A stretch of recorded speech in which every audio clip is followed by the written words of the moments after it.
CM Shivraj Singh Chauhan press वार्ता को संबोधित कर रहे हैं।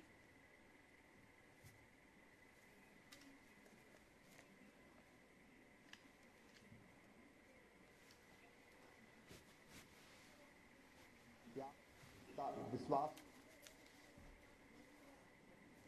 जब तक मेरी सांस चलेगी तब तक मैं टूटने नहीं दूंगा और उनकी सेवा में जो बेहतर बन पड़ेगा मैं करने का सदैव प्रयास करता रहूंगा, क्योंकि जनता ही मेरे लिए सब कुछ है। जनता की सेवा भगवान की पूजा है, वो मान के मैं सदैव करता रहूंगा। मैं आज आभार प्रकट करता हूं अपने प्रधानमंत्री श्रीमान नरेंद्र मोदी जी का, केंद्रीय नेतृत्व का।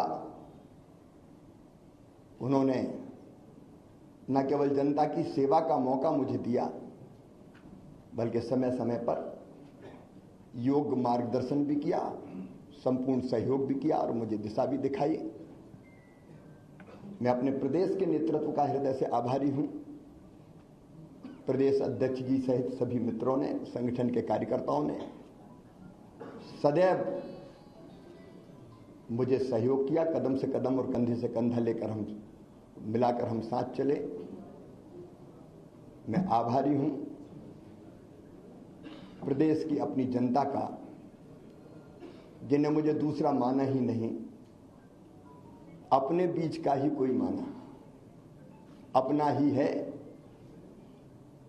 कभी गले लगाता था तो गले लगते थे, बच्चे छोटे छोटे वो मामा कह के पुकारते थे, मैं उनको चूमता था, गले लगाता था, गोद में उठाता था। ये ऐसा अद्भुत है जो मैं कभी ना तो छोड़ सकता और ना भूल सकता। मैं अपनी जनता का भी हृदय से आभारी हूं। मैं अपने प्रशासनिक मित्रों को भी धन्यवाद देता हूं। इन योजनाओं को बनाने में, अब लाडली बहना जैसी योजना की केस स्टडी होनी चाहिए, 6 महीने के अंदर बनना और ढंग से इंप्लीमेंट होके बिना किसी डिफेक्ट के खाते में पैसा पहुंच जाने, प्रशासनिक दक्षता का एक उत्तम उदाहरण मैं मानता हूं। अपने उन सभी सहयोगियों का भी मैं हृदय से आभार व्यक्त करता हूं। मैं समाज के हर वर्ग का, पेशा जैसा कानून हमने लागू किया, अनुसूचित जाति के कल्याण की भी कई योजनाएं बनाई। इन योजनाओं को बनाने में और लागू करवाने में जिनने सहयोग दिया, मैं उनको धन्यवाद देता हूं। मेरे मंत्रिमंडल के सभी सहयोगियों को, क्योंकि उनके सहयोग के बिना मैं ठीक से काम नहीं कर पाता, उन सभी सहयोगियों को भी मैं हृदय से धन्यवाद देता हूं। इस काम में सीएम हाउस से लेकर और जिलों तक जो साथी मेरे साथ जुटे रहे, उनको मैं बारंबार धन्यवाद देता हूं। पत्रकार मित्रों, मैं आपको भी हृदय से धन्यवाद देता हूं। आपका सदैव सकारात्मक सहयोग प्रदेश के विकास में मुझे सदैव मिलता रहा। हाँ, इतना लंबे कार्यकाल में अगर कोई चीज ऐसी हो गई हो मुझसे, मैं जनता से भी निवेदन कर रहा हूं, मन में कभी मेरे दुर्भावना नहीं रही।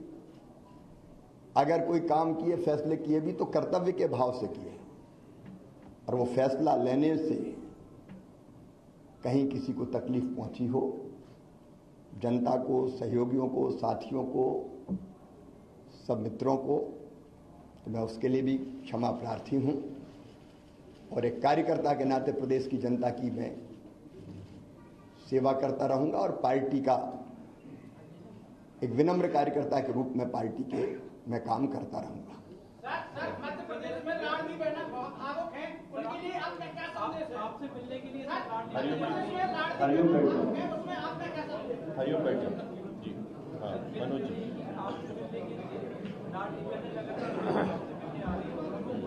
तो बहन भाई तो मिलते रहेंगे, इसमें कौन, भाई और बहन का रिश्ता सदैव रहेगा, उसमें कोई।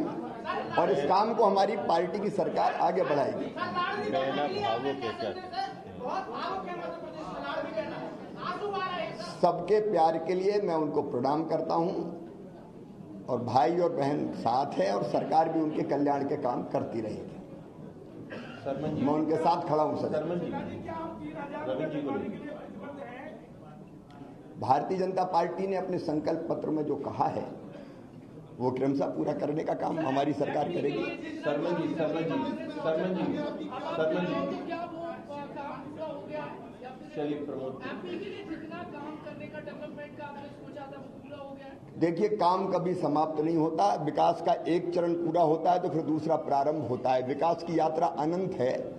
अब तक हमने जो यात्रा, जो सफर तय किया है वो संतोष देने वाला है।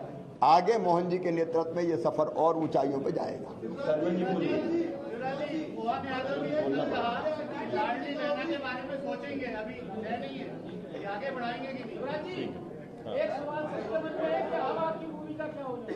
एक कार्यकर्ता की भूमिका है मेरी। देखिए, जब आत्म केंद्रित होता है व्यक्ति तो उसको लगता है कि मैं कहाँ हूं, लेकिन भारतीय जनता पार्टी में एक मिशन है, उसमें हर कार्यकर्ता के लिए कोई ना कोई काम है। तो जो भी पार्टी काम देगी वो काम मैं करूंगा।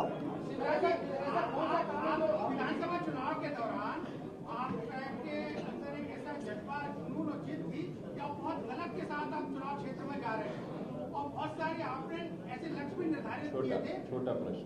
वो आपको छोटा तो जो पाएगा, आपने बहुत सारे लक्ष्य भी निर्धारित किए थे। वो लक्ष्यों को पूर्ति के लिए क्या आपने मोहन यादव जी को बताया? क्योंकि आपसे जनता की अपेक्षाएं बहुत। देखिए, जिद थी, जुनून था, जज्बा था और मैं चुनाव के दौरान कभी 2 घंटे से ज्यादा नहीं सोया, क्योंकि भारतीय जनता पार्टी की सरकार वापस लाने की ड्यूटी सबकी थी, लेकिन मेरी सबसे ज्यादा थी मुख्यमंत्री के नाते। तो मुझे लगता था कोई कसर ना रह जाए। 2018 की कसक मन में रह गई थी, तो मुझे लगता था कि कोई भी कसर ना रह जाए, इसलिए मैंने प्राण प्रण से काम किया। विजय, विजय, शुभम एक मिनट, शुभम एक मिनट। विजय, विजय पूछो, विजय पूछो।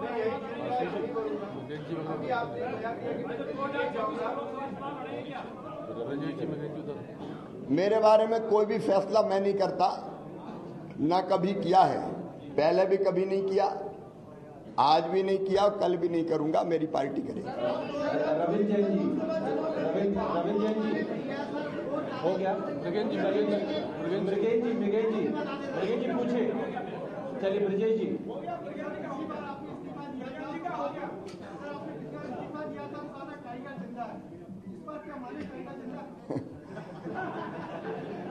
उस समय दूसरी सरकार बनी थी, कार्यकर्ताओं में हिम्मत और हौसले की जरूरत थी। इस बार तो ये सरकार ही काम करेगी। सर, एक सवाल है, आपकी एनर्जी का राज क्या है? ये अच्छा सर। जनता के प्रति मेरा कमिटमेंट, समर्पण और प्रतिबद्धता कि हर एक पल जनता की सेवा में लग जाए, वो मुझे थकने भी नहीं देती और रुकने भी नहीं देती। पूछिए।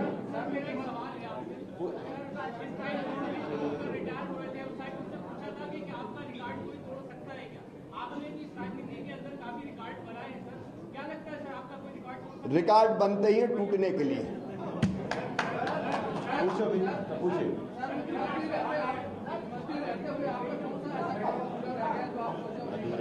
एकात्म धाम का जो काम है, अभी मैंने देखिए मुख्यमंत्री जी से एक मांग की,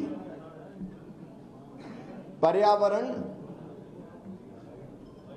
एक ऐसा विषय है जो कहने के लिए नहीं है, करने के लिए है, और धरती को आने वाली पीढ़ियों के रहने लायक बनी रहने देना है। इसलिए मैं रोज पेड़ लगाता हूं।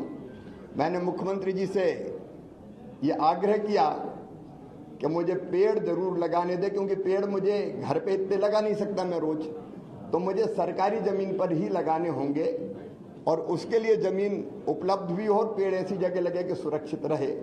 तो मैंने मुख्यमंत्री जी से आग्रह किया कि मुझे पेड़ जरूर लगाने दें, उसके लिए जगह मुझे मिलती रहे ताकि इस काम को मैं जारी रख सकूं। तो पर्यावरण के प्रति जागरूकता भी हम पैदा करते रहेंगे निरंतर। विजय पूछो। विजय। मामा ने कहा था कि मैं दिल्ली नहीं जाऊंगा, मामा दिल्ली नहीं जाएंगे। मैंने उस दिन, जब आपको ध्यान होगा, जो संदर्भ था वो ये था कि बाकी दिल्ली में है, आप दिल्ली जाएंगे क्या।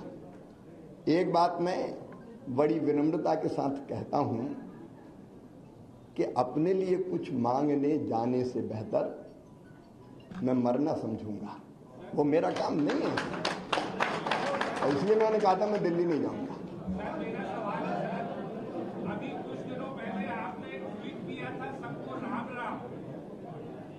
वो तो जब से हो सवाल है तब से राम राम तो कर ही रहे हैं। हेमंत जी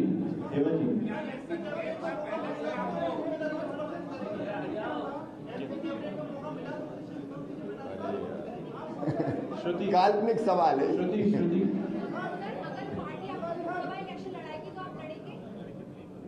देखिए, ये भी काल्पनिक सवाल है। मैंने पहले ही अनेकों बार कहा है कि एक बड़े मिशन के लिए हम भारतीय जनता पार्टी का काम करते हैं, कार्यकर्ता है, और मिशन तय करता है हम कहाँ रहेंगे। देखिए, ये बढ़िया मैं क्षमा करें, एक बड़ा घटिया सोच है, मैं कहाँ रहूंगा, मैं कहाँ रहूंगा, मैं कहाँ रहूंगा।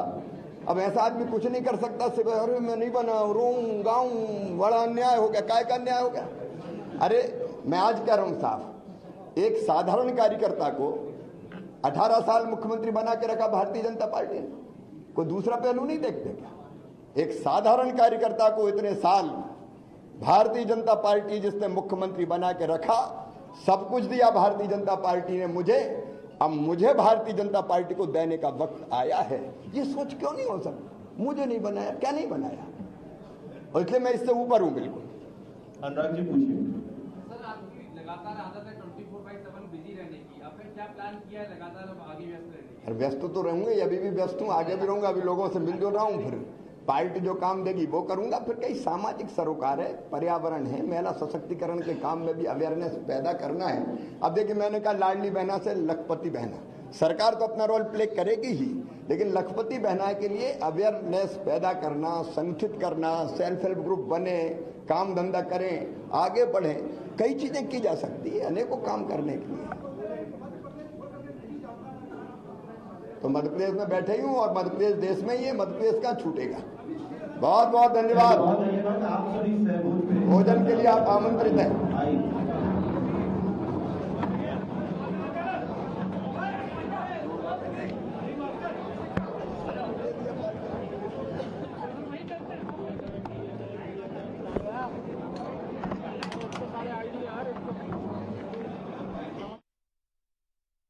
राजनीति खेल है, शह और मात का, घात और प्रतिघात का। राजनीति के खेल में कौन है राजा, कौन है प्यादा, कहां टूटी है संयम की